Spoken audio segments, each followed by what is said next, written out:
D'après l'œuvre de Philippe Ozon, les contes les plus célèbres, Pinocchio.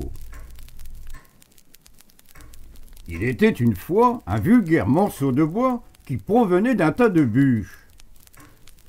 Je ne sais pas comment cela arriva, mais le fait est qu'un beau jour, ce bout de bois se retrouva entre les mains de Geppetto, le menuisier.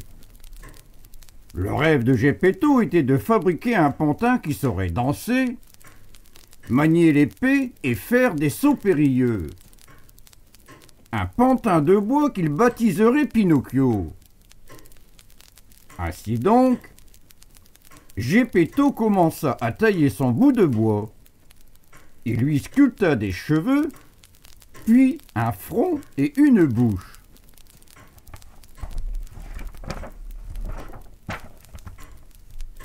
Le visage juste achevé, imaginez la stupeur du vieil homme en constatant que les yeux de son pantin remuaient. Le pantin était vivant, bien vivant. Aussi, tout heureux, le vieil homme s'empressa-t-il de lui sculpter un cou, des épaules, puis tout le reste du corps.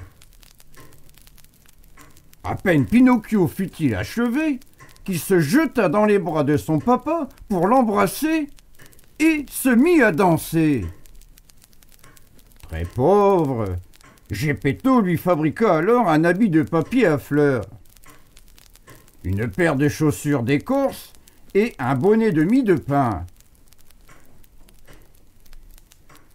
Pour devenir un vrai petit garçon, Pinocchio devait aussi aller à l'école. C'est pourquoi, dès le lendemain, un beau cahier neuf sous le bras, notre pantin prit le chemin des écoliers. En route, il rencontra un vilain bonhomme, si laid qu'il faisait peur à regarder.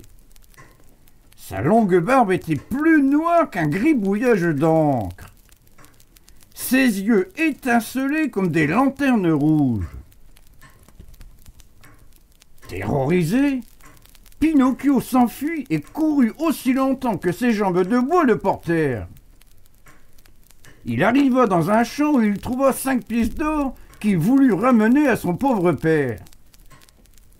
À l'orée d'un bois, Pinocchio rencontra un renard boiteux et un chat aveugle qui, clopin, clopant, avançaient en bons compagnons de malheur. « Bonjour, Pinocchio !» dit le renard. « Oh, les belles pièces d'or! De ces 5 misérables écus, veux-tu en faire 100, 1000, 2000 ? Au pays des Nigauds, il y a un champ béni que tout le monde appelle le champ des miracles. Si tu y creuses un trou pour y déposer un seul écu d'or, le lendemain tu trouveras là un arbre chargé d'autant de pièces d'or qu'un bel épi peut contenir de grains. » Oubliant toutes ces bonnes résolutions, Pinocchio s'exclama. « Allons-y tout de suite !»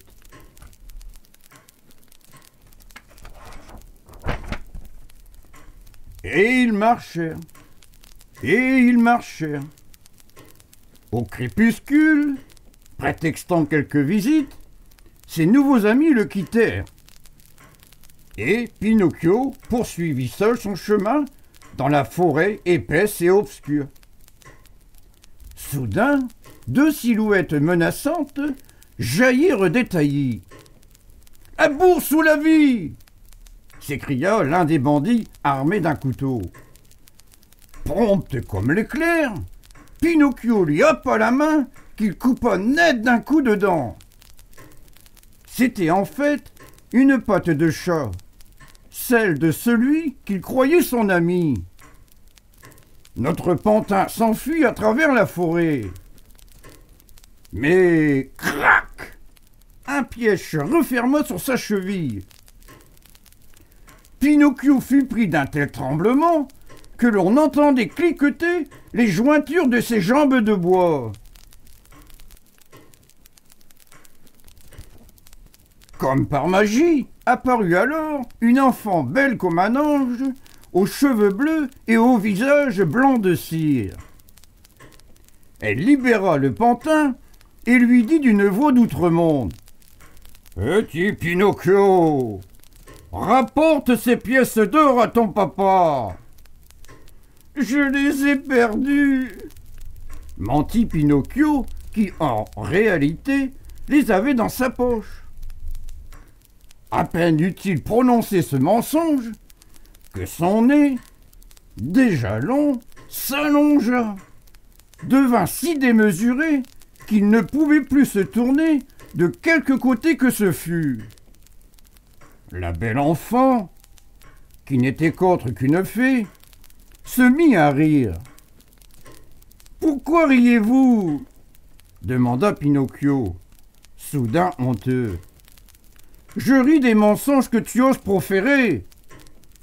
On reconnaît toujours les garnements de ton espèce à ceux qui mentent et qui ne vont pas à l'école. » Apitoyée, la bonne fée frappa néanmoins 3 coups dans ses mains. Et ce nez énorme, disproportionné, retrouva sa dimension naturelle. « C'est bien fait pour moi. J'ai voulu être paresseux, jouer au vagabond. J'ai suivi les conseils de faux amis. La malchance me poursuit. Si j'étais resté chez mon papa, je ne serais pas si malheureux. » se lamentait notre pantin.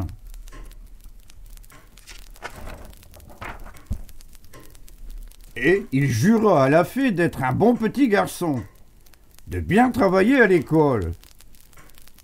Avant de disparaître, cette dernière frappa une dernière fois dans ses mains et un pigeon apparut dans le ciel. « Pinocchio, viens avec moi !» dit celui-ci.